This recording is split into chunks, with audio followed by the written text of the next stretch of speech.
Bom, dando sequência nisso, a gente tem um assunto de padrão interno. Padrão interno também é um composto que nos ajuda no monitoramento da qualidade de resultados, tá? Ele tem características muito similares aos compostos que a gente escolhe para ser os nossos surrogates. A diferença principal entre um padrão interno e um surrogate, um composto que a gente usa para padrão interno e um composto que a gente usa para surrogate, é que o padrão interno ele não tem curva de calibração, tá? Ele faz parte da curva de calibração dos seus analíticos de interesse. Então, o nosso processo de montagem da curva de calibração vai ficar diferente, que é o que a gente chama de padronização interna. Quando eu tenho um padrão interno no meu método, e aí, ó, muito cuidado na hora de escolher o padrão interno, porque ele vai entrar na sua referência de quantificação. Ele vai fazer parte da sua curva. Então, se ele realmente não tiver as mesmas características do seu composto de interesse, ele pode mais te prejudicar do que te ajudar, tá? Então, muito cuidado. Na hora que a gente escolhe, olha, para esse analito de interesse, esse é o meu padrão interno, o que vai acontecer é que na hora que eu montar a curva de calibração para esse composto de interesse, as áreas, a resposta que a gente vai ter para levar para o eixo Y da curva vai ser a razão do meu analito de interesse com o meu padrão interno. Então, muito cuidado. Eles nos ajudam muito porque ele é adicionado antes de entrar no equipamento. Então, não necessariamente ele faz parte da rota, tá? A gente tem algumas divergências desse assunto de acordo com alguns segmentos, tá? Mas depois eu já comento com vocês. Mas, no geral, os padrões internos, eles são adicionados depois que as amostras já passaram pelo processo de extração. Eles são adicionados antes da entrada dessas amostras no equipamento para serem analisadas, tá? Logo, se eles não têm curva de calibração e se eles fazem parte da curva de calibração do seu analito de interesse, o resultado dele no final, para você saber se tá bom ou tá ruim, não vai ser em relação à concentração, vai ser em relação à resposta dele, tá? E aí, o que acontece? A gente constrói a curva de calibração, esse padrão interno faz parte. Lembra que o padrão interno também tem que estar presente lá na validação, que é a referência de desempenho do seu método. Na rotina, a gente já conhece qual é a performance desse padrão interno no método, tá? Não é no controle que a gente descobre, e sim que a gente vai acompanhando de acordo com uma referência lá da validação. Então, cada padrão interno que você escolhe, né, a concentração para ser adicionado em todas as amostras também, no final a gente vai ter a resposta dele, vai ter o indicativo se ele tá bom ou tá ruim, de acordo com a resposta. A área, a intensidade, aí depende do método que a gente tá falando, né? E aí eu preciso entender, porque em alguns casos, se esse padrão interno, ele não ficou legal, a sua quantificação pode ficar errada, tá? E aí veio uma das perguntas, se a gente pode trabalhar com carta de controle para monitorar o desempenho do padrão interno. E podemos, tá? A gente pode, se esse é o nosso interesse, a gente pode construir um período preliminar em cima de áreas, em cima de respostas de padrão interno, para entender esse desempenho. Só um cuidado, né? Normalmente, como esses padrões internos, eles fazem parte da nossa curva de calibração, é a partir da curva que a gente costuma tirar os critérios, porque aí fica mais direcionado. O que acontece? Se a gente está trabalhando hoje, processamos uma curva de calibração e tá tudo limpinho, que eu acabei de fazer uma manutenção preventiva no equipamento, tá tudo em ordem, e as minhas áreas do padrão interno ficam excelentes, bem parecido com o que eu tive na validação. E eu começo a utilizar esse método, essa área, essa resposta, ela pode cair. enquanto a gente estiver tendo respostas aceitáveis de limite de quantificação, tá valendo o meu método. A partir do momento que essa intensidade cai muito, aí eu já preciso parar. E esse é um indicativo, tá? É muito importante, então, quando a gente traça a curva de calibração, a gente verificar como que ficou a resposta do meu padrão interno nas curvas, tá? E aí, na sequência, a gente vai monitorando essa variação dentro dos controles e dentro das amostras. Porque, diferentemente do surrogate, o surrogate não faz parte da sua referência de calibração. Ele tem a calibração própria dele, a curva de calibração dele mesmo. O padrão interno, ele fez parte da referência. Então, se a intensidade do padrão interno tá muito baixa, ou eu esqueci de adicionar, né, sem querer, o padrão interno, a nossa quantificação vai ficar errada. Então, para quem trabalha com padrão interno, a verificação da resposta dele em todas as amostras, em todas as amostras de controle, é essencial para eu garantir que não houve nenhuma interferência no processo de quantificação. Tudo bem? Deixa eu ver mais uma perguntinha aqui. Lanço na carta os dados dentro dos critérios definidos nos métodos. Sendo assim, o objetivo da carta é de verificar falta de controle no método, ou seja, uma tendência. O que eu acho? Bom, deixa eu ver se eu entendi. Você já tem critérios definidos. Esses critérios definidos veio de um processo de validação e de incerteza, ou esses critérios vieram da sua referência de metodologia? Esse seria um primeiro ponto, tá? Se veio da validação ou da incerteza, vale a pena você fazer o processo preliminar para conferir se tá tudo certinho, né? Essa fase preliminar e a construção, tá? Se veio do normalizado, você pode trabalhar com ele depois que você fez a verificação do método e tá tudo em ordem. Quando a gente fala da carta de controle, vamos colocar aqui como exemplo a carta de Schwartz.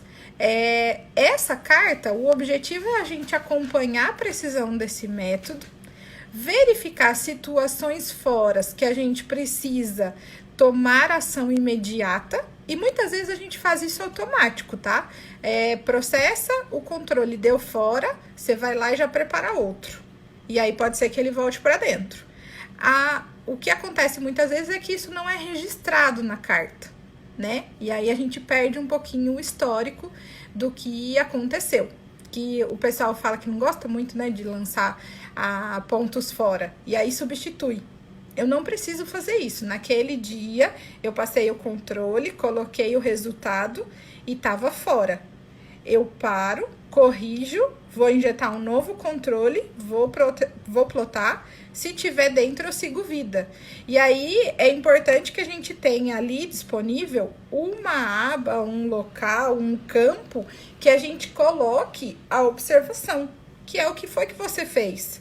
Porque pode ser que esse padrão estava no finalzinho e você preparou novamente. E aí, você começa a ter a criação do histórico daquele método, tá? Além dessas situações fora de controle efetivamente, a gente tem os monitoramentos de tendência. E, gente, assim, monitoramento de tendência é para ser um aliado nosso, tá? Que ele vai dando indicativos de que você vai ter problema, tá? E aí a gente tem alguns critérios de interpretação. Por exemplo, se a gente tiver 7 pontos consecutivos, 7 resultados consecutivos, que são ascendentes. Uma hora dá 1, uma hora dá 1.2, uma hora dá 1.4, uma hora dá 1.6 e o negócio vai subindo. Se a gente tiver 7 observações com essa ascendência, é um indicativo de tendência. O seu 8º ponto pode já sair fora do seu controle. E se você parar, se você se antecipar nessa tomada, de novo você começa a conhecer um pouquinho mais e ter um pouquinho mais de recursos para não deixar o problema acontecer. Se antecipar nessa tomada de decisão, tá? Então, assim, eu acho fantástico você realmente usar a carta de controle para monitoramento de tendência, que é para isso que ela veio. Outro ponto importante das cartas de controle é a questão de quando eu encerro a carta, né, que eu estava falando para vocês. Não necessariamente eu preciso encerrar uma carta. Lembra que ela é monitoramento contínuo, enquanto o seu método, naquelas condições que ele foi validado, verificado e construída a carta de controle, enquanto ele tá valendo, a sua carta tá valendo. O que acontece é a gente encerrar em alguns períodos com as análises críticas para não ficar um gráfico muito poluído. Então, dependendo da sua periodicidade, da sua demanda, dos controles e de amostras, você pode estipular quando que você vai encerrar a carta e começar uma nova, mas isso em relação visual. Eu não preciso construir uma fase preliminar novamente, se eu não alterei nada no método, tá? É só por uma questão de interpretação dessas cartas. Tudo bem? Deixa eu ver aqui.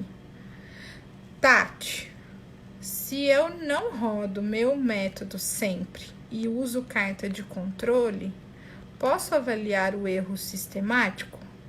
O erro sistemático você sempre vai poder avaliar nas cartas, tá? O que acontece é que é bastante importante você ter as informações contínuas e completinhas.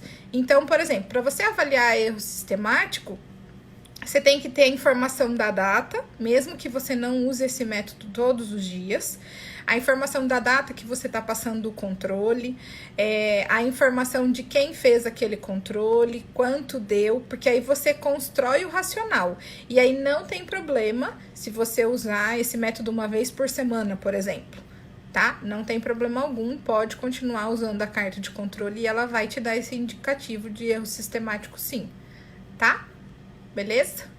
Bom, então, o que acontece? Os surrogates dá pra gente trabalhar com carta de controle e para quem tá trabalhando, para quem tá iniciando agora nessa abordagem, eu sugiro a carta de Schwartz, tá? Que é uma carta que a gente monitora a precisão do método ao longo do tempo e ela é construída, e lembre-se que tem que ser... A gente coloca assim, ó. O abastecimento dessa carta, os dados de entrada, vai depender sempre da sua amostra de controle. Então, por exemplo, se eu escolher uma amostra de controle como uma solução padrão, que eu verifico a minha curva de calibração, eu vou processar esse cheque de curva, e aí tem vários nomes, né? Que tem por aí também as variações de nomes de amostras de controle, mas esses compostos vão verificar a minha referência de calibração. Se eu escolher o que eu quero fazer com essa amostra de controle? Que resposta eu quero ter dessa amostra de controle para que vá me levar a fazer um monitoramento?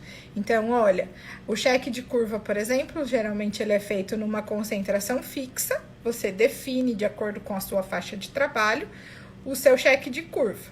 E você sempre vai verificar a sua curva de calibração com aquele cheque naquela concentração.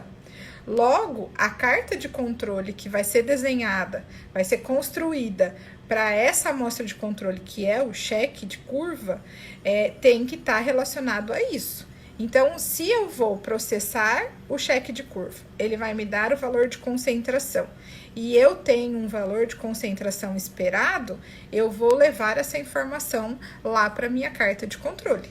E toda vez que eu passar esse cheque, eu vou plotar na carta de Schwartz.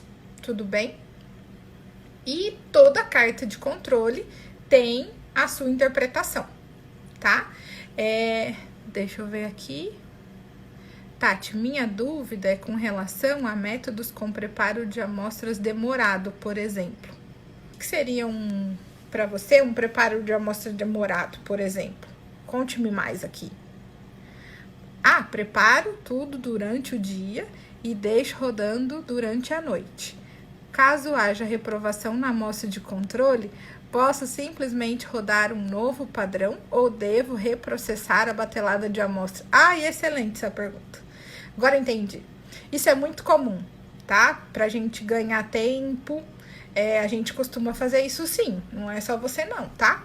Só que quando a gente faz isso, a gente tem um compromisso pro benefício de ganhar tempo.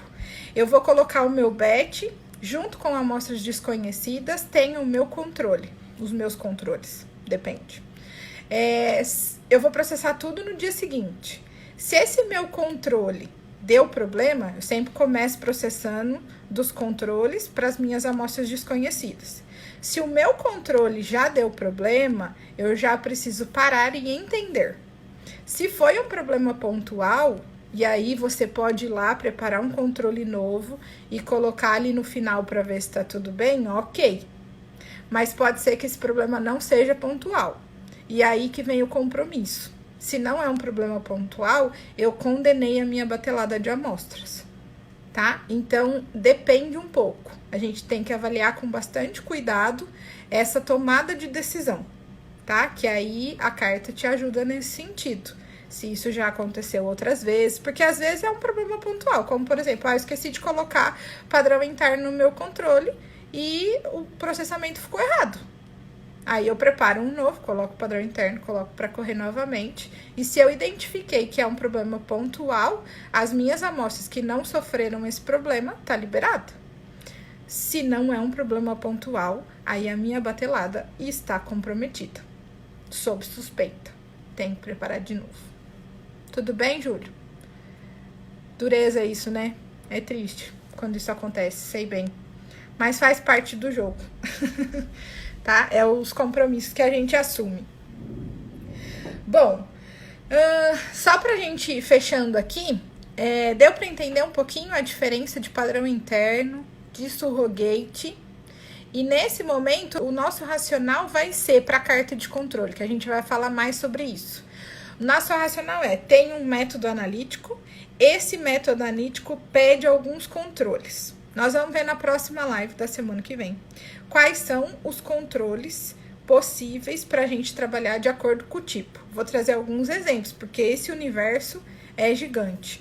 Eu conversei até com uma cliente na semana passada sobre esse assunto, semana passada ou retrasada, não me recordo, sobre esse assunto, que ela tem um método de análise de voláteis na área ambiental, e ela queria saber que a gente tem a regrinha, né, que um batch de 20 amostras precisa de um conjunto de controles, né, que ande junto com essa batelada analítica.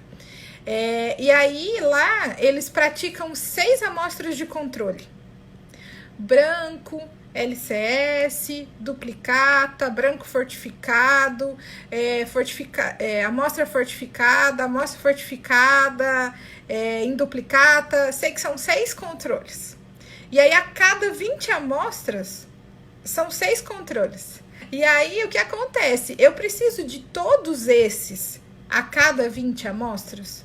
Ou eu posso estabelecer uma periodicidade diferente para o uso dessas amostras de controle para esse método? Então, é isso que a gente vai conversar no próximo. Se vocês tiverem curiosidade sobre esse assunto, pode mandar direct, que aí eu já coloco aqui para a gente poder conversar na próxima, tá? Então, voltando no racional, a gente tem um método analítico. Esse método analítico vai pedir alguns controles. Cada controle, cada amostra de controle tem um objetivo, tá? Não façam só para mostrar para a auditoria que vocês têm. Usem o dado da amostra de controle a favor, tá? De acordo com as amostras de controle que você escolher, nós vamos passar para qual tipo de carta de controle a gente usa. O principal que eu falei para vocês é a carta de Schwartz, tá? Depois a gente tem cartas de amplitude. Eu falei para vocês também hoje que a gente tem a carta de valor-alvo, que também é muito bem-vinda quando possível. A gente tem a carta de diferença, a carta de amplitude, e a gente vai fazendo essas associações ao longo dos nossos bate-papos aqui. E não esqueçam, toda carta de controle tem uma interpretação, que é um ponto fora, ou acima ou abaixo do seu critério, ou as famosas tendências, tá? E aí eu vou passar para vocês, eu tenho aqui na minha monografia de mestrado, que eu trabalhei, eu criei um diagrama para interpretar um pouquinho as cartas de controle e os critérios. Então, no nosso próximo bate-papo, que eu falo pra caramba, de repente eu olho, o tempo já tá acabando, sabe? No próximo bate-papo, a gente vai dando sequência nesse racional. Amostras de controle, tipos de carta de controle e a interpretação dessas cartas de controle. Fiquem muito à vontade para mandar para mim o que vocês têm de dúvida, de interesse. A ideia é fazer esse bate-papo, porque muitas vezes a gente tá ali no laboratório e não tem muito com quem conversar sobre isso, né? Então, a gente pode conversar aqui às quartas-feiras no Qualitate. Deixa eu ver aqui que tem mais uma pergunta. Tati, e para métodos titulométricos, onde não há curva de calibração, qual o melhor racional a ser utilizado? Ótimo. O que acontece? Para métodos físico-químicos tradicionais, titulométricos, que não tem curva de calibração, a amostra de controle, por exemplo, de cheque de curva, dispensável, não precisamos fazer. Mas a gente tem outras amostras de controle que podem ser colocadas e trabalhada com carta de controle. Por exemplo, as duplicatas. As duplicatas, que são amostras de controle, para esses métodos titulométricos, são muito bem-vindos, né? O que a gente tem também, em alguns casos, para alguns métodos, tá? Seria padrões de referência que a gente faz a calibração. Então, ele tem concentração conhecida. Eu vou testar o meu método, a performance do meu método titulométrico, na obtenção de um resultado exato e preciso. Então, eu também posso trabalhar com os métodos titulométricos, com as cartas de controle de Schwartz, com as cartas de controle de amplitude, diferença. Elas são bem-vindas para essas amostras, tá? Então, acho que é isso, eu respondi aqui. Mas se ficou mais dúvidas em relação, pode contar para mim o que acontece ali no laboratório, os métodos que vocês trabalham, que aí a gente vai fazendo esses bate-papos às quartas-feiras, tá bom? Bom, por hoje vou parar por aqui. Muito bom estar aqui novamente. As perguntas que eu ainda não respondi. Carta de branco. Carta de branco, nós temos que tomar cuidado com esse assunto. Como nós vamos falar do branco da próxima vez, aí eu retomo isso aqui, tá bom? Vou deixar até anotadinho aqui. Por conta das divergências. Carta de controle também não vale para ensaio que não é quantitativo. Tá? Então, tome cuidado. Preciso de um valor numérico, ou de resposta ou de concentração, tá? Aquele presença e ausência não rola carta de controle. Só uma dica. Então, gente, muito obrigada por vocês estarem aqui novamente. Agora, os nossos encontros estão apelidados, né? Então, a gente se vê no próximo Qualitate na próxima semana. E não se esqueçam, continuem seguindo a gente nas redes, mandem todas as suas dúvidas. A gente está à disposição para conversar, para bater papo e esclarecendo algumas coisas para a gente ficar cada vez melhor aí nos ambientes de laboratório de ensaio, tudo bem?